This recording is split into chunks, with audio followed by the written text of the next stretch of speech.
문화전쟁 오늘 11번째 시간입니다. 오늘은 새 옷을 입은 여인처럼 이라는 제목으로 말씀을 나눕니다. 새 옷을 입은 여인처럼. 하나님이 지으신 피조물 중에 오직 사람만 옷을 입어요. 그죠? 사람만 입어요. 그러므로 이 옷은 인간의 특별함을 상징해주고 있는 거예요. 사람이 원숭이한테서 진화됐다고 그렇게 어떤 사람들이 말을 해요. 만약 인간이 원숭이에서 진화되었다면 이 원숭이는요, 우리 사람만큼 이 다양하게는 아니더라도 적어도 나뭇잎 정도라도 자기 몸을 가릴 줄 알아야 돼요. 그래야 되지 않겠어요? 옷은 인간과 다른 동물이 처음부터 아예 차원이 다르다는 것을 보여주면 아주 결정적인 증거가 되죠. 이 옷이 아무렇지도 않은 게 아니라 사실은 옷이 굉장히 의미가 있어요. 사람이 왜 옷을 입기 시작했는지 아시죠? 죄 때문에. 하나님께 죄를 지었기 때문이죠. 그러니까 우리 인간의 이 옷은 신학적 이유에서 시작이 된 거예요.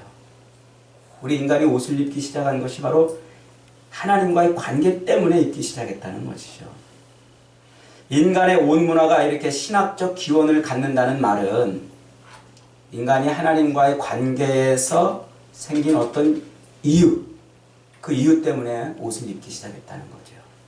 그래서 우리 인간에게 이 옷은 마치 주홍글씨처럼 평생 우리 인간은 하나님께 죄 지은 존재라고 하는 사실을 말해주고 있는 거예요. 옷을 이렇게 이해해 본 적 있으세요? 네, 옷이 사실은 이런 의미가 있어요. 창세기 3장 7절에서 아담과 하와는 죄를 지은 즉시로 자기의 수치심과 두려움을 가려보려고 나뭇잎으로 옷을 만들어 입습니다. 그러나 그것으로는 수치심과 두려움을 가릴 수가 없었어요. 이때 하나님은 아주 의미심장한 행위를 하나 하십니다. 그게 뭡니까? 그 하나님의 간단한 행동 하나, 그 하나가 세상의 운명과 문화를 바꿔버린 거예요.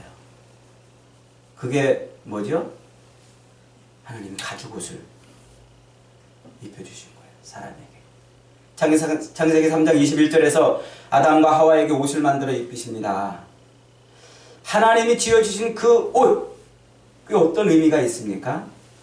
자기가 스스로 해 입었던 그 옷으로는 그 수치와 두려움을 가릴 수 없지만 인간의 수치와 두려움을 가려줄 수 있는 것은 오직 하나님밖에 없다는 거예요.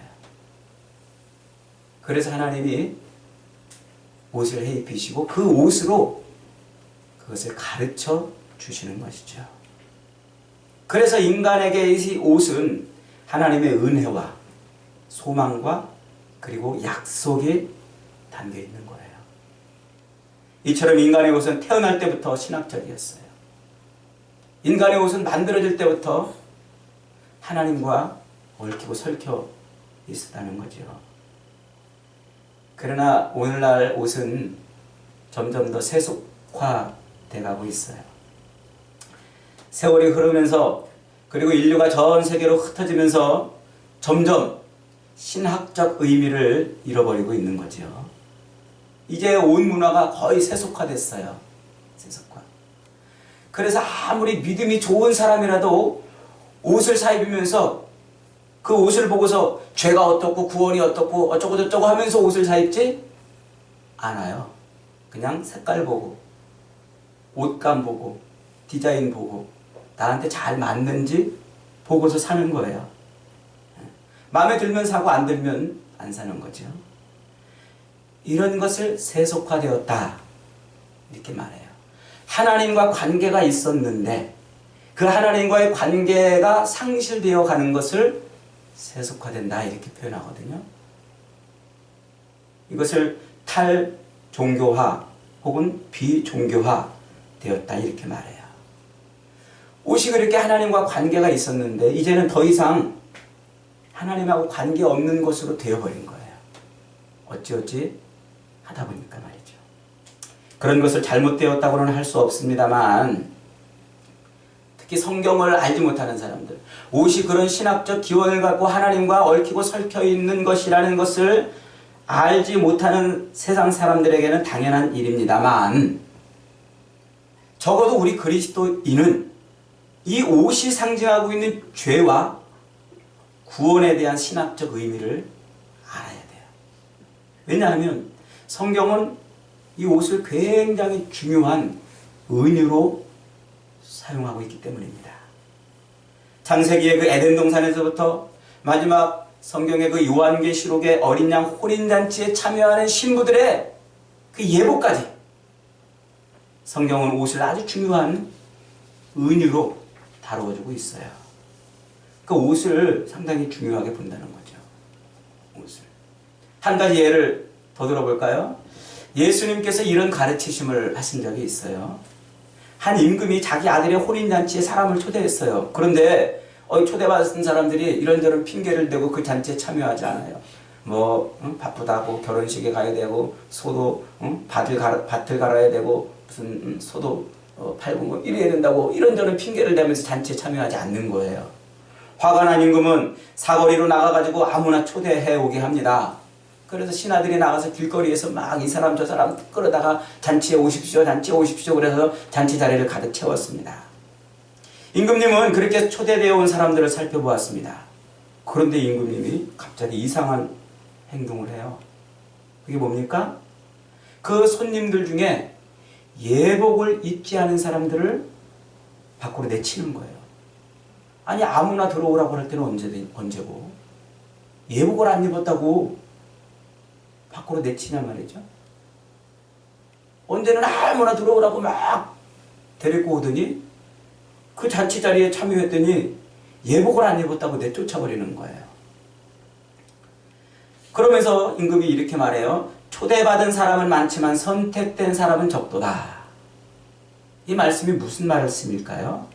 바꿔서 말하면 아무나 오라고 해서 잔치를 채웠지만 잔치에 참여할 사람은 반드시 임금님이 택한 예복을 입어야 된다는 거예요. 이 말씀은 우리의 구원에 대한 하나님의 무조건적인 초대와 그러나 하나님의 일방적이고 주권적인 선택에 의해서만 우리가 구원을 받는다는 것을 말하는 거예요. 여기서도 옷은 아주 중요한 의미로 사용되고 있잖아요. 예수님을 구원하시는 하나님의 그 초대와 선택이라는 진리가 얼마나 신비스럽습니까? 그러나 그 깊고 높은 신비를 예복, 잔치에 참여할 수 있는 예복 하나로 군더더기 없이 설명을 하고 있는 거예요. 성경의 옷에 대해서 말할 때는 이렇게 항상 신학적이에요. 신학적이라는 말은 하나님과 얽히고 설켜 있다는 얘기예요. 그러니까 성경이 옷에 대해서 말할 때는 그 옷이 경제적으로 얼마짜리냐, 또 모양이 아름답냐 안 아름답냐, 그 옷감이 좋냐 나쁘냐, 이런 것을 따지지 않는다는 것이죠. 그 옷이 합당하냐 합당하지 않냐 하는 거예요. 오늘 우리가 읽은 이 본문도 마찬가지예요. 사도 바울이 지금 골로새 교회에 중요한 얘기를 지금 해주고 있는데 그 중요한 얘기를 옷을 입고 벗는 이런 표현을 가지고 설명하고 있어요.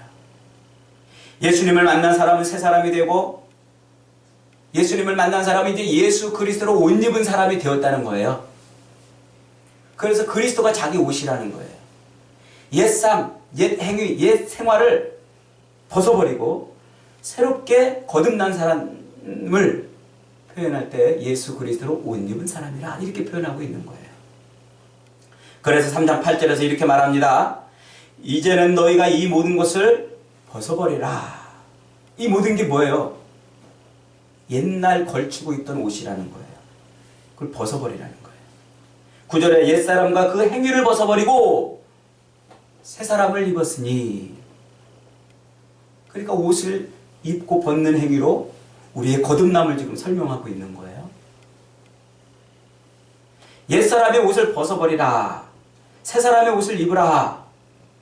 바울이 지금 골로새 교인들에게 말하고 있는데 이 옷을 벗고 있는 이 상징을 통해서 우리 그리스도인의 모습이 어떠해야 되는가 하는 것을 좀 표현해주고 있다는 거죠. 오늘은 이 본문을 가지고서 옷을 벗는 얘기만 하겠습니다. 다음 주에 입는 얘기를 해보죠. 요즘은 남자들에게도 옷이 큰 관심거리예요. 남자들도 얼마나 패션에 민감해졌는지 말이죠. 옷을 아주 그냥 신경 써서 이렇게 입고 그래요. 그래도 옷의 세계는 여성의 것이에요. 옷은 역시 여성들이 즐겨 찾는 것이죠. 관심을 두고. 옛날에 프랑스 파리에서 그런 일이 있었대요. 그 감옥에 갇힌 죄수 하나가요. 여장으로 분장을 해서 탈옥을 했대요. 여장으로. 몸짓이며 목소리며 그의 옷차림까지 영락없이 여자로 변장을 해가지고 감옥을 탈출했대요. 그러니까 얼마나 필사적으로 탈출했겠습니까? 그러니까 아주 여자의 흉내를 내려고 그냥 아주 몸부림을 치고 노력을 많이 했겠죠, 이제. 그런데 거리에 나오자마자 그만 체포당했대요. 잡히게 된 이유가 황당했습니다. 거의 완벽한 여인의 몸짓으로 거리를 지나던 이 죄수는 다양하고 화려한 패션 의상이 걸려있는 그 백화점 진열장 앞을 슉 지나쳤대요. 그래서 걸렸대요. 그렇게 눈에 불을 켜고 지나가는 사람들을 감시하던 그 경찰이 볼 때 여자인데도 불구하고 그 화려하게 전시되어 있는 옷에 눈길 한번 두지 않고 지났다는 것은 전 여자가 아니다 이렇게 판단했다는 거예요. 진짜 여자라면 진열장 앞을 그렇게 지나칠 수 없다는 거죠. 그래서 잡혔다는 황당한 얘기가 있어요. 뭘 얘기하는 걸까요? 옷은 여인들의 것이야. 우리나라 옛날에 한 10여 년 전인가 20여 년 전인가 옷 로비 사건이라는 게 있었잖아요. 검찰총장하고 무슨 우리 사회에 그냥 중요한 요직에 있는 사람들이 그 부인들이 그냥 옷을 뇌물로 주고받고 이러면서 그냥 재판에 서는데 성경책에 손을 얹고 뭐 이러면서 재판을 했던 그 옷로비 사건이 있었어요. 참. 그래서 제가 오늘 설교 제목을 새 옷을 입은 여인처럼 이렇게 잡았어요. 저는 이 옷이 하는 역할을 셋으로 정리해 봤습니다. 첫째로 기능 때문에 입어요. 옷을. 기능. 수영선수와 축구선수의 옷이 다르죠? 사무원과 군인의 옷이 다릅니다. 무엇이 다를까요? 기능이 다르기 때문에 기능 때문에 옷을 입는 거예요. 에스키모인들은 추위를 막으려고 입고 아프리카 사람들은 달랑 거기만 가리려고 입는 거죠. 둘째는 멋 때문에 입어요. 멋.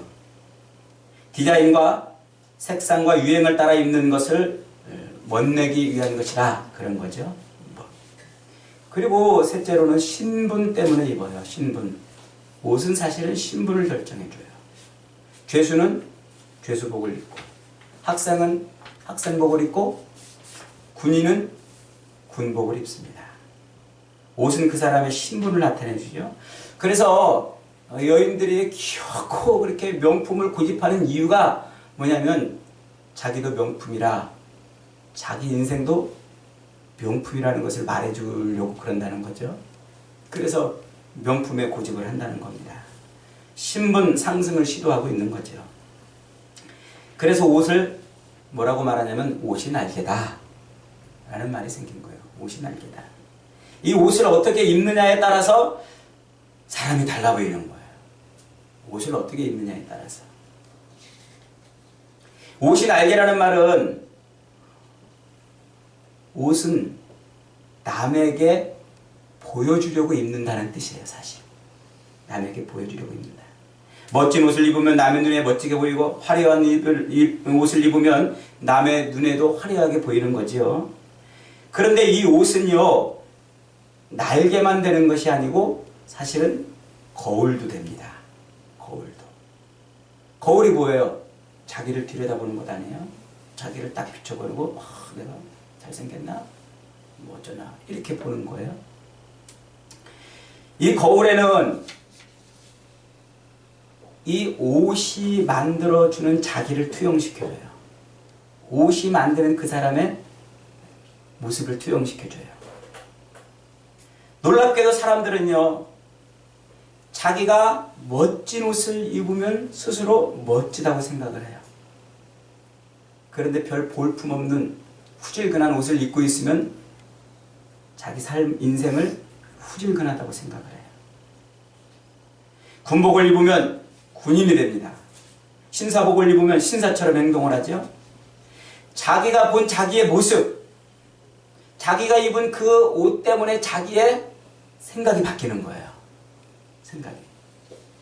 그래서 옷을 잘 입는 사람은요, 자기 자신에 대해서 굉장히 긍정적인 그런 자아상을 가지고 있어요.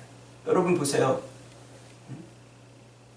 아침에 어디를 가야 되는데 옷이 마음에 안 들고 얼마나 짜증나고 신경질 납니까? 거울에서 입었다 벗었다 입었다 벗었다. 그 옷이 마음에 들어야 자기 자아가 딱 서는 거예요. 그게 마음에 들지 않으면 기죽어요. 기죽어. 그러면 어디 가가지고 그 자기의 옷 때문에 빌빌빌빌 거릴 수 있다는 거죠. 이렇게 사람이 아무렇지도 않은 것 같아도 사실은 이 옷에 의해서 그의 자아상이 결정이 되는 거예요. 옷에 의해서. 그리고 그의 자아상은 곧 그의 생각을 지배하고 그의 말을 지배해요. 그리고 그의 행동을 지배해요. 이렇게 옷은 자기 암시와 자기 체면을 걸어주는 날개도 되고 거울도 되는 거예요. 그렇게 사람들은 남에게 잘 보이려고 신경을 써서 옷을 입고는 그렇게 입은 그 옷으로 자기를 대하는 거예요. 그렇게 입은 옷으로 자기를 어떤 존재인가로 판단하는 거죠. 그럼 그래서 우리가 옷을 입을 때도 사실은 잘 입어야 돼요. 그런데 어떻게 하면 옷을 잘 입을 수 있을까요? 패션학에서는 옷 잘 입는 방법을 TPO 공식이라 이렇게 설명을 해요. 잘 한번 들어보세요. TPO, Time, Place, and Occasion. Time, 즉 시간에 맞게, 때에 맞게 옷을 입으라는 거죠.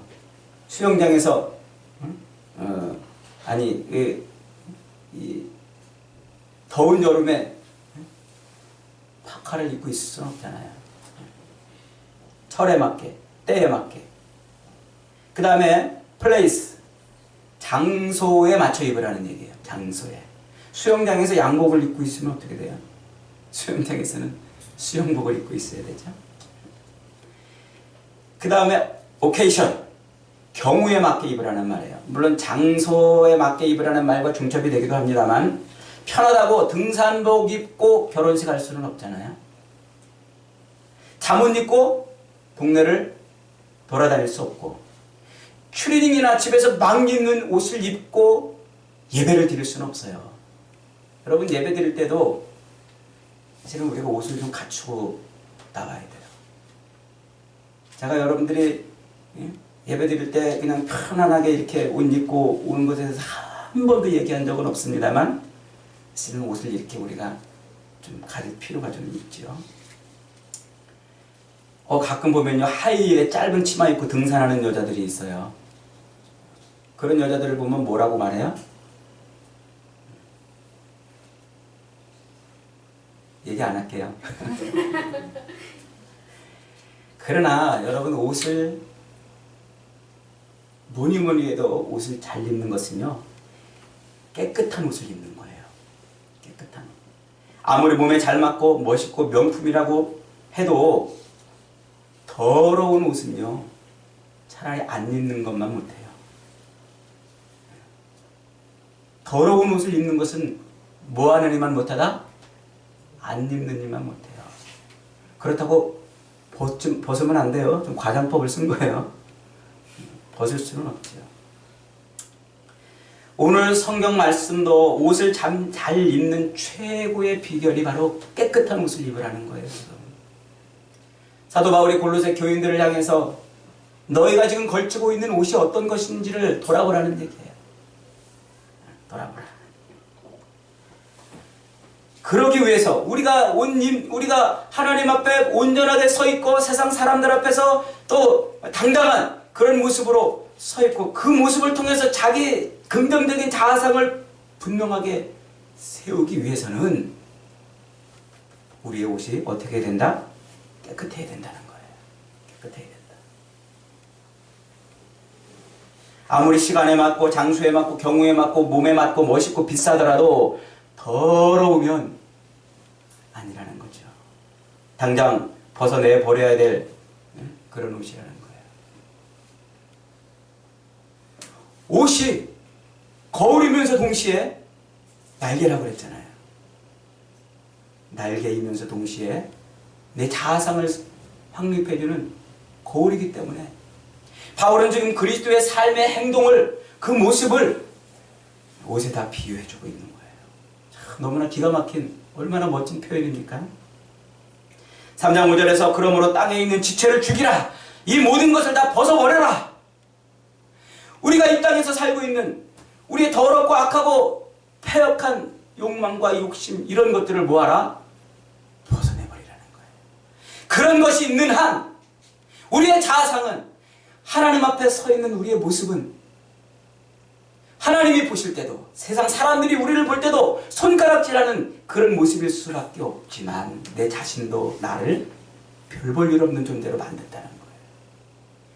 예수 그리스도의 십자가 죽음으로 세상 그 어떤 것보다 값비싼 대가를 치르면서 구원을 받고 하나님의 자녀로 거듭나 있음에도 불구하고 당당한 자신 있는 품이 있는 그런 그리스도인이 아니고 별 볼 일 없는 조롱받는 손가락질 받는 무시받는 그런 인생으로 전락할 수밖에 없다는 거예요.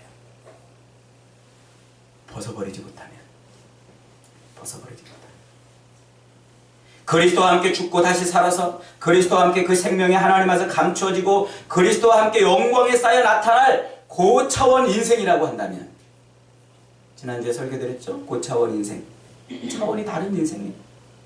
차원이 다른 인생을 살아가려면 땅의 것을 생각하지 말고 하늘의 것을 볼 줄 알아야 되는 거예요. 그러려면 땅에 있는 지체를 벗어내버려야 돼요. 땅에 있는 지체. 땅에 있는 지체를 죽이는 것입니다. 그 땅에 있는 지체를 죽이는 그 행위를 옷을 벗어버리는 걸로 표현하고 있어요.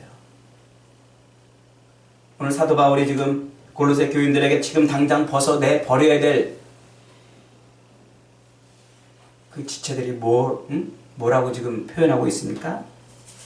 첫째로는 5절에 보니까 곧 음란과 부정과 사욕과 악한 정욕과 탐심이라 그랬어요. 첫째로는 음란이에요.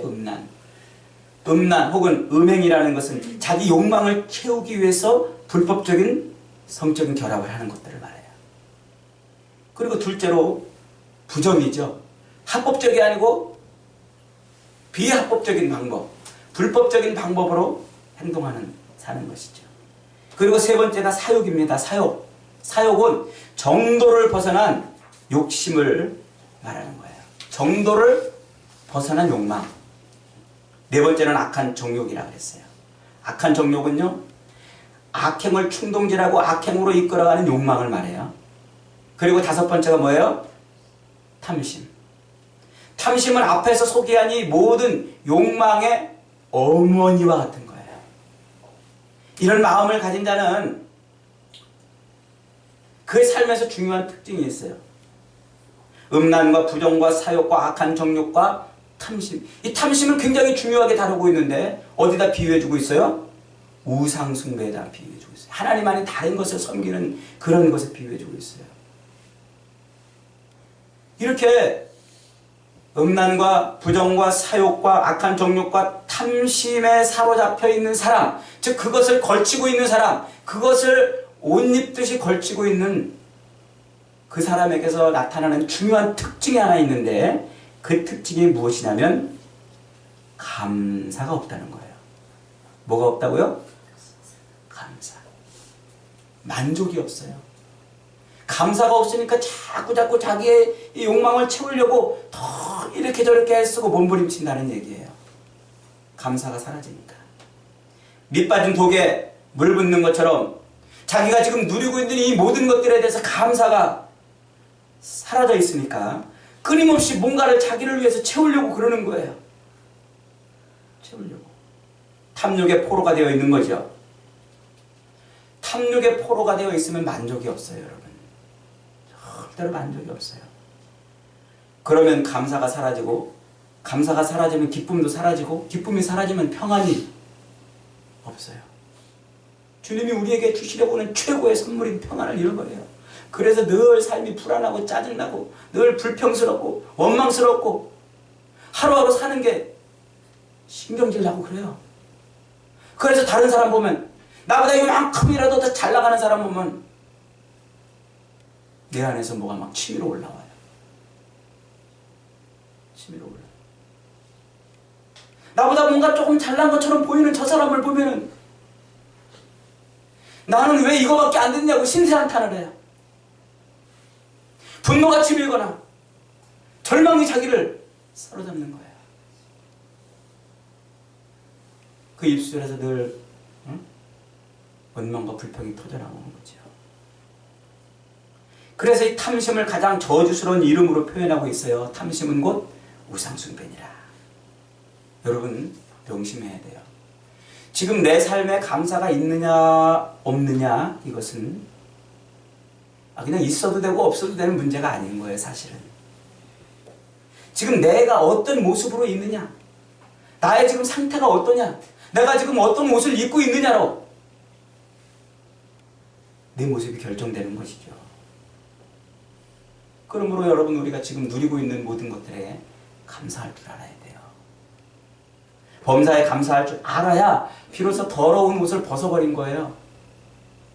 그렇지 못하다면 우리는 여전히 더러운 옷을 입고 예배당에 앉아있는 거예요.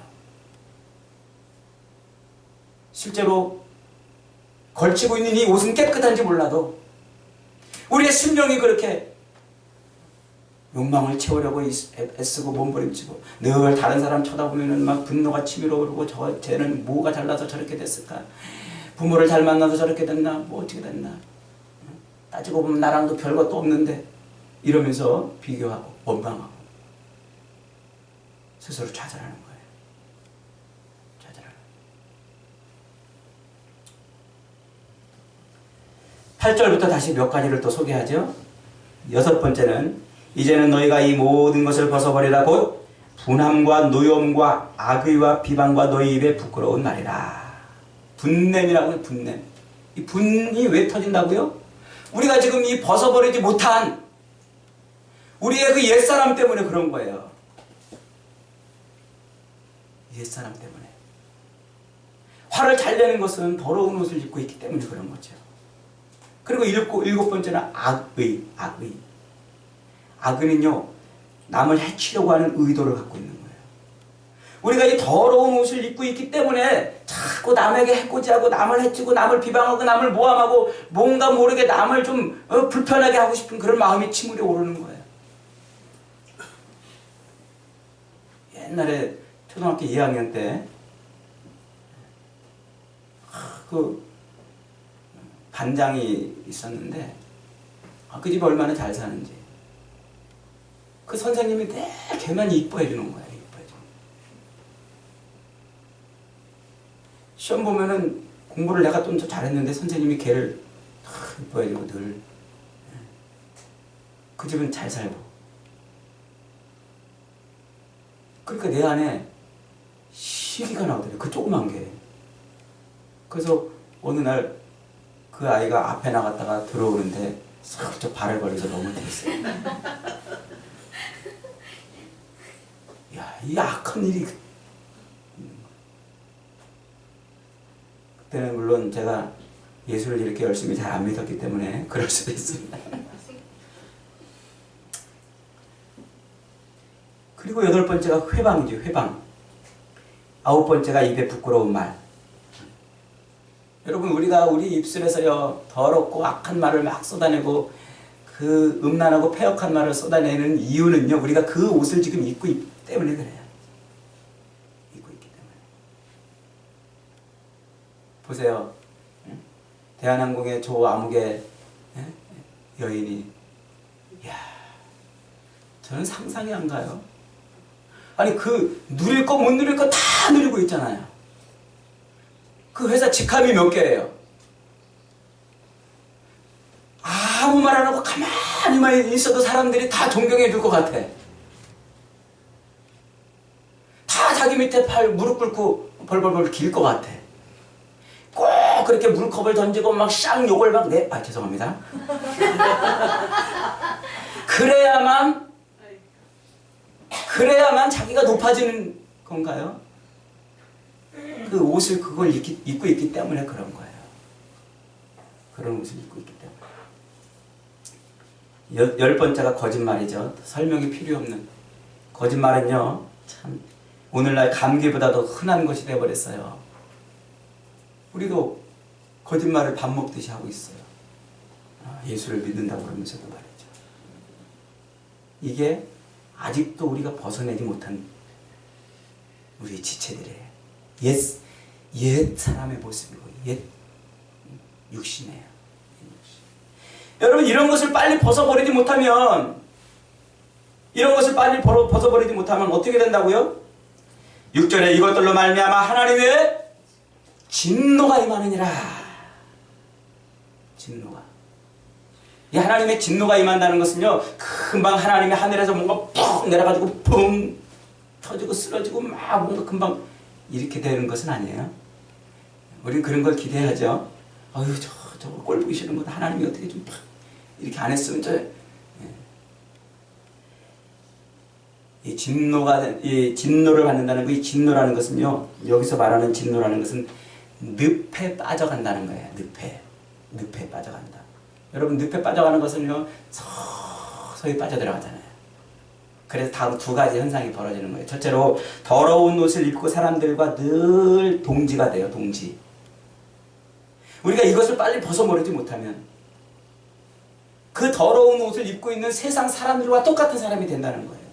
그리스도 예수를 옷 입었음에도 불구하고 그 아직도 예수 위에 우리의 옛 지체를 덧입고 있으면은요, 그가 예수를 믿는다고 그러든지 말든지 상관없이 그 사람은 세상 사람과 동지가 돼요. 군복을 입고 만나면요, 전국 팔도에서 모이는 사람들이 금방 전우회로 하나가 됩니다. 같은 옷을 입고 있기 때문에. 그래서 학교나 회사에서 단체 티를 만들잖아요. 같은 의식을 갖게 하고 싶은 거예요. 여러분, 더러운 옷, 우리의 욕망과 욕심과 사욕과 이 탐심, 이 약한 정욕, 이런 것들을 빨리 벗어버리지 못하면 세상 사람들하고 똑같은 길을 걸어가는 거예요. 똑같은 길. 세상 사람들이 그러는 것 때문에 우리도 몸이 달아서 애가 달아서 살고, 세상 사람들이 그렇게 안절부절 못하는 그것 때문에 나도 늘 안절부절하고 살고, 세상 사람들이 끙끙거리며 사는 그것 때문에 나도 늘 끙끙거리며 살아요. 무엇을 먹을까 마실까 입을까 염려하지 말라고 말씀하셨지만 늘 우리는 무엇을 먹을까 마실까 입을 것 때문에 전전긍긍하고 살아요. 십자가를 지고 나를 쫓으라고 말씀하셨지만 우리는 늘 인생의 짐을 짊어지고 허덕거리며 살고 하루를 그렇게 살아요. 아직도 우리가 벗어버리지 못한 까닭이에요. 그래서 세상 사람하고 똑같이 사는 거예요. 세상 사람하고 똑같이. 그리고 두 번째로는 어떻게 된다고요? 그 더러운 옷과 자기를 뭐예요? 동일시해요. 동일시. 아까 옷은 날개다 그러면서 또 뭐라고 그랬어요? 옷은 거울이다. 날개이면서 동시에 거울이라고 그랬잖아요. 자기를 비춰주는. 여러분, 우리 자신이 늘 더럽고 악하고 음란하고 패역한 삶을 살아가면요, 자기를 그렇게밖에 못 봐요. 하나님이 우리 인생에 부어주신 그 어마어마하고 위대하신 은혜와 복을, 그걸 누리며 살기보다는 이 땅에서 염려하고 걱정하고 근심하고 불안해하고 초조해하고 답답해하고 애쓰고 몸부림치며 살아요. 여러분, 예수를 믿고 있음에도 불구하고 왜 우리의 삶에 평안이 없어요? 왜 기쁨이 없고 왜 감사가 없어요? 왜 맨날 불안하고 왜 맨날 초조합니까? 아직도 우리 지체를 벗어버리지 못했기 때문에, 우리의 옛사람을 벗어버리지 못했기 때문에. 거울에도 나를 비춰볼 때마다 예수가 보이고, 거울에도 나를 비춰볼 때마다 그리스도의 능력이 보이고, 십자가의 은혜가 늘 그 거울 속에서 비춰진다면 우리가 뭐 때문에 불안해하고, 뭐 때문에 걱정하고, 뭐 때문에 염려하고 살겠습니까? 뭐 때문에 걱정하고, 뭐 때문에 초조해 살겠습니까? 그리스도로 옷 입은 내 모습이 거울 속에 비춰질 때마다 우리는 그것 때문에 자랑스러워하고 감사하고, 그것 때문에 찬양하고, 그것 때문에 기뻐하고, 그 어떤 위험과 그 어떤 시련과 환난과 그 어떤 위협이 우리에게 달려온다 할지라도 우리는 능히 이길 수가 있어요. 이길 수가. 못 보는 거예요. 내 몸에 입혀진 그리스도를 못 보는 거예요. 못 보니까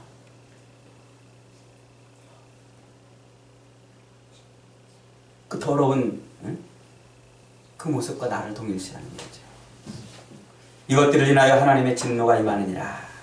여러분, 우리 같은 연약한 인생들이 어찌 하나님의 작은 진노라도 감당해낼 수 있겠습니까? 하나님의 진노는 결코 작은 게 아니에요. 당장에 금방 쓰러지고, 당장에 금방 망가지고, 당장에 금방 꼬꾸라지지 않는 것처럼 보여도 그는 서서히 도저히 빠져나올 수 없는 구렁텅이로 들어가고 있는 거예요.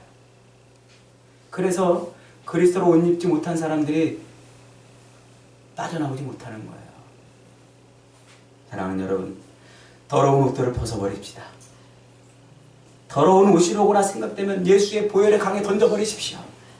더러운 옷이라고 판단되면 칼로 잘라내듯 여러분의 몸과 삶에서 끊어내 보십시오. 더러운 옷이라고 여겨지면 아무리 여러분과 가까운 사람이라도 그 더러운 옷을 벗어버리라고 권고하십시오. 이것을 벗어버리지 못하면 우리 하나님의 진노에서 벗어날 길이 없어요. 이것을 벗어버리지 못하면 하나님이 우리에게 주신 이 위대하고 이 엄청난 이 큰 은혜와 은총을 누리며 살지 못합니다. 저와 여러분은 늘 겸손히 기도하고 용기 있게 더러운 옷들을 벗어내버려서 하나님의 진노가 아니라 은혜와 복으로 충만한 삶을 사시기를 주님의 이름으로 축원합니다. 아멘.